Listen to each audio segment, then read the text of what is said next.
बकरीद पर बकरे की कुर्बानी पर मचे बवाल पर बाबा बागेश्वर का बड़ा बयान। हम जीव हत्या के विरोधी हैं। जब हम किसी को जिंदा नहीं कर सकते तो फिर हमें जीव हत्या क्यों करें। पम धीरेन्द्र कृष्ण शास्त्री ने कहा कि हम दोनों पक्षों की बात करेंगे। हमारे सनातन धर्म में भी बलि प्रथा थी, लेकिन हमने इसमें बदलाव कर दिया, इसलिए सभी को जीव हत्या बंद करना चाहिए। हम जीव हत्या करके हिंसा क्यों करें। हमें अहिंसा परमो धर्म का अनुसरण करना चाहिए।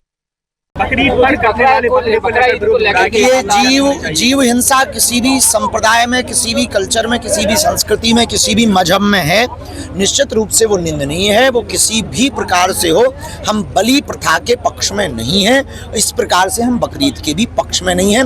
हम किसी को अगर जीवित नहीं कर सकते हैं तो मारने का अधिकार भी किसी को भी नहीं है। इसके सब्स्टिट्यूशन है। उस वक्त कोई ऐसी व्यवस्था रही होगी जब बकरे की कुर्बानी दी गई होगी, या पर हमारे सनातन परंपरा में भी कई जगह बलि प्रथा है।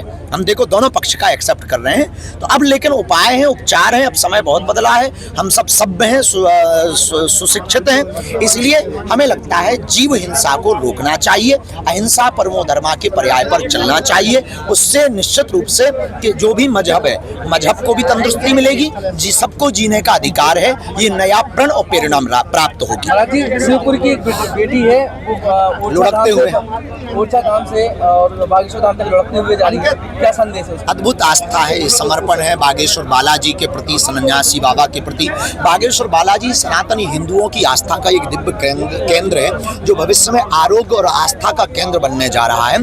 तो बालाजी के प्रति अपार श्रद्धा, अगाध निष्ठा लाखों लोगों की है। उसी का यह पर्याय है। पुनः पुनः संपूर्ण मीडिया वालों को, आप सबको धन्यवाद। देश को हिंदू राष्ट्र बनाना है तो कमंडल के मामले बहुत आ रहे हैं, छतरपुर में भी अब लफ्जियात के मामले बहुत आ रहे हैं। यही सबसे बड़ा दुर्भाग्य। इसलिए तो आज हमने गठन किया देश साधुओं का कमंडल और बागेश्वर बालाजी के मंडल। निश्चित रूप से बचाएंगे।